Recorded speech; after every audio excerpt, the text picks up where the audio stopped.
안녕하세요. 문화가 있는 아침엔 박진입니다. 우리의 일상생활과도 밀접한 관련이 있는 예술 분야, 바로 공예인데요. 오늘은 실용성에 아름다움까지 겸비한 멋진 유리공예 작품을 만드는 우리 지역 청년 작가의 작업실로 찾아가 볼까 합니다. 유리로 사람들에게 감동을 주는 작가의 작업실로 지금부터 저와 함께 가보시죠. 자르고 불에 굽고 다양한 방법으로 유리를 가공해 만드는 공예품이 있습니다. 일상에 필요한 크고 작은 소품부터 멋진 예술품까지 실용성과 멋을 겸비한 아름다운 유리 공예의 매력, 지금 만나봅니다.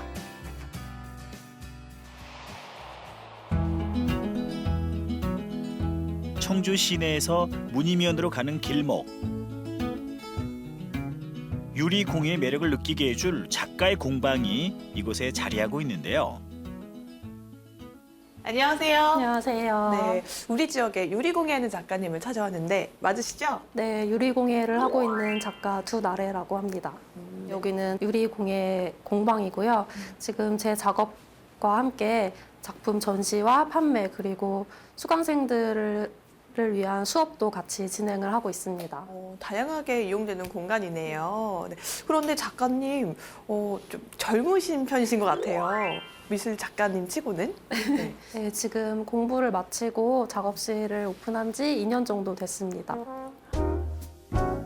지난 2017년부터 이곳에 작업실 겸 작은 전시 공간을 차리고 유리를 연구하며 다양한 공예품들을 만들고 있는 두나래 작가.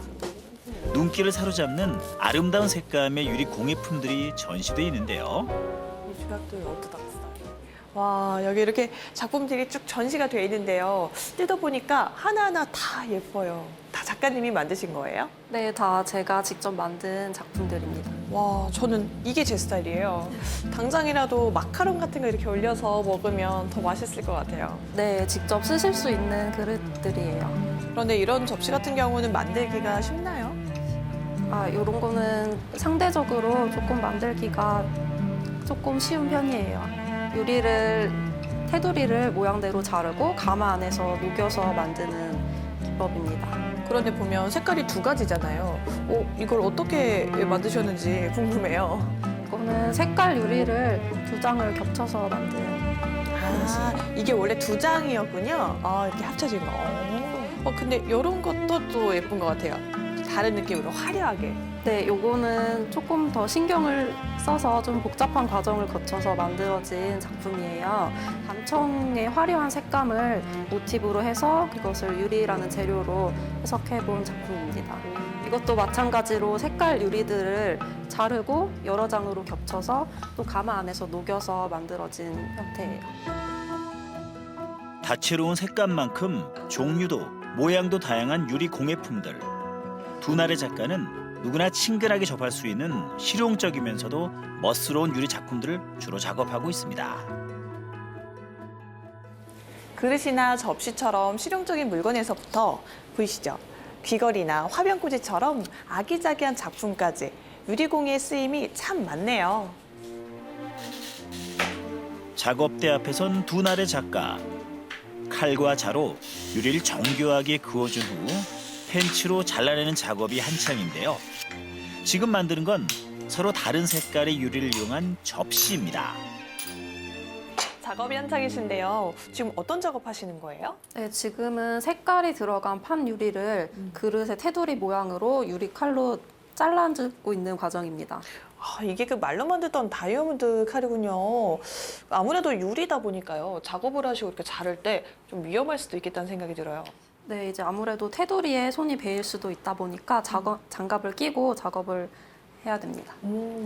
그런데 보면 색깔이 두 가지거든요. 이게 어떻게 합쳐져 있는 걸까요? 이쪽은 이제 불투명한 유리고 이쪽은 투명한 색깔이 들어간 유리인데요. 요거를 이렇게 붙여서 가마에서 2번 녹이면 이런 오목한 형태의 접시로 완성이 됩니다. 원래 한 몸이었던 것처럼 딱 붙었네요. 신기하다. 오, 2장의 유리가 하나의 접시로. 정말 놀랍죠? 유리 공예는 이렇게 다양한 가공 방법이 있다고 하는군요. 그런데 저는 유리 공예 하면 긴 이제 빨대 같은 걸로 이렇게 불어가지고 만드는 그런 걸 상상을 했거든요. 그런데 그런 작업 과정은 안 보이네요. 네, 이 작업은 가마에서 유리를 녹여서 형태를 만드는 유리 작업입니다. 주로 이제 블로잉이라고 해서 유리를 불어서 화병이나 컵 같은 것들을 만드는 것을 많이 생각하시는데요. 그거 말고도 좀 더 섬세한 작업을 할 수 있는 램퍼킹이라는 기법도 있고, 가마에서 유리를 녹여서 형태를 만드는 퓨징과 슬럼핑이라는 기법이 있어요. 퓨징은 간단하게 생각해서 유리끼리 녹여서 붙이는 기법이고요. 아, 이 꽃이 여기다 딱 붙었네요. 네, 오, 그렇죠. 네. 그리고 이 퓨징이 된 유리를 틀 위에 얹어놓고 슬럼핑을 하게 되면 이렇게 오목한 접시의 형태로 내려가요. 그러네요. 그러니까 이런 기법들은 그릇이나 접시를 만들 때 많이 쓰는 기법이군요. 네, 맞아요. 각각의 유리들을 디자인에 맞춰 잘라낸 다음에는 유리를 하나로 이어붙이기 위한 가마 작업, 퓨징에 들어갈 차례인데요. 서로 다른 색의 유리를 나란히 가마에 넣고 24시간 정도 구워주면 이렇게 평평한 한 장의 유리가 됩니다. 이렇게 나온 유리를 테두리를 살짝씩 한번 다듬어 주고요. 이제 가마에 틀에 얹어놓고 한번 다시 구워줄 거예요. 오, 그렇구나. 저는 요대로 이제 그릇으로 써도 너무 예쁠 것 같아서 완성인 줄 알았어요. 가마에 넣기 전에 필요한 과정이 있습니다. 날카로운 모서리를 다이아몬드 사포를 이용해 꼼꼼히 다듬어 주어야 안전하면서도 부드러운 유리 곡선이 만들어진다는데요. 그런 다음 접시 모양의 틀에 다시 유리를 올려놓고 또 한 번 하루 정도 구워주면 멋진 접시가 완성되는 거죠. 초벌하고 재벌하고 또 가마에서 굽고 이런 것들이 이 도예 작가랑 좀 비슷한 일을 하시는 것 같아요. 어떤가요? 일단 재료 자체는 흙과 유리라서 조금 다르지만 가마를 이용해서 형태를 만드는다는 점에서는 비슷한 점도 있어요. 그렇죠.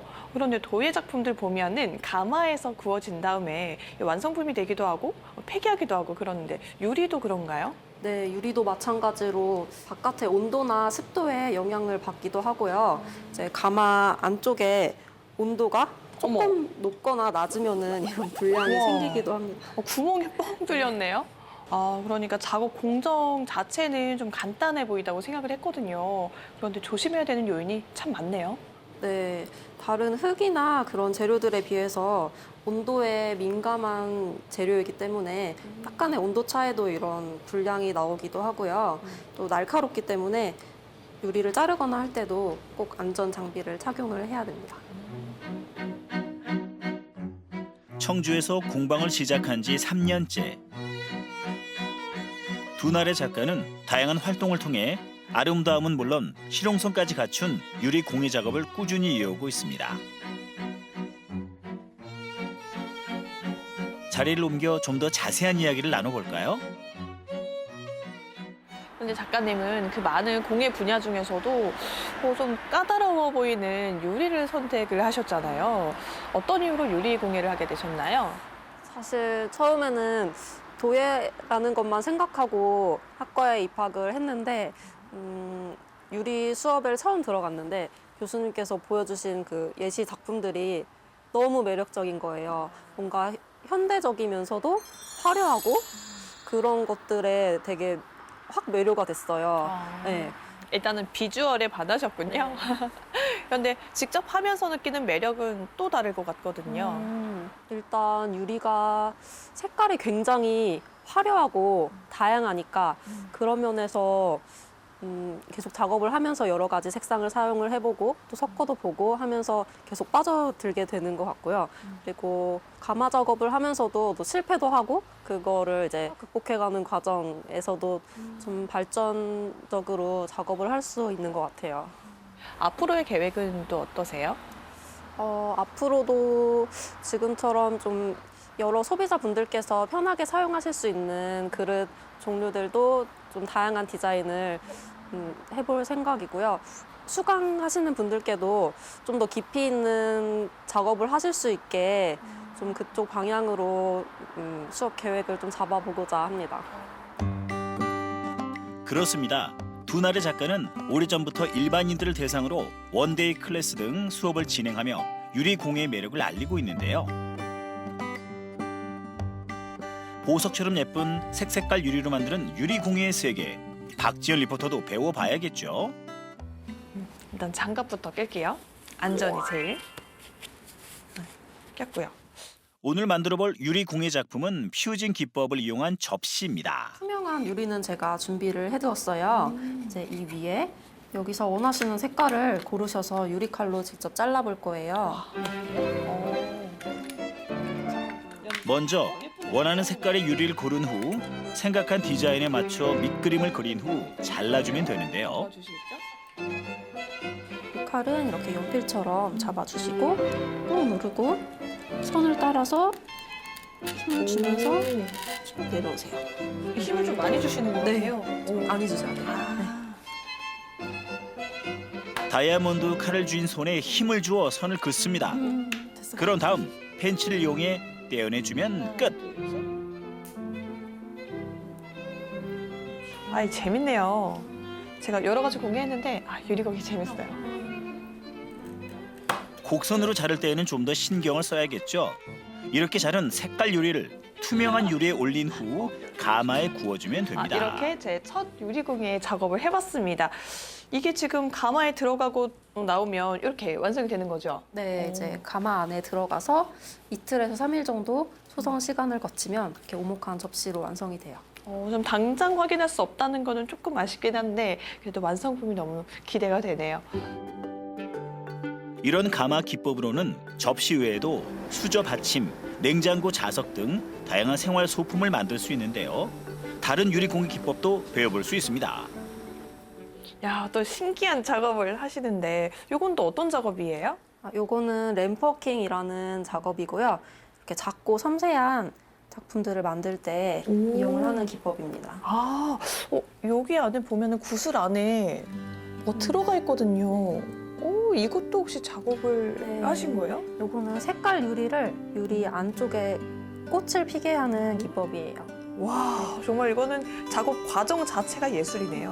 근데 이런 것도 혹시 배워보려면 배워볼 수 있는 건가요? 네, 배우실 수 있고요. 요런 거는 이제 첫 시간에 만드시는 유리 굿을 이용한 초보자요? 네, 이런 곰돌이는 한 달 정도 배우시면 만드실 수 있고요. 아까 보셨던 이 꽃은 3-4달 정도 배우시면 만드실 수 있어요. 역시 딱 보니까 좀 정교해 보이는 게 오래 걸리는군요. 화려한 모습이 오히려 부담스러울 수 있는 유리 공예. 두 날의 작가는 유리 공예가 좀 더 친근하게 사람들에게 다가갈 수 있길 바랍니다.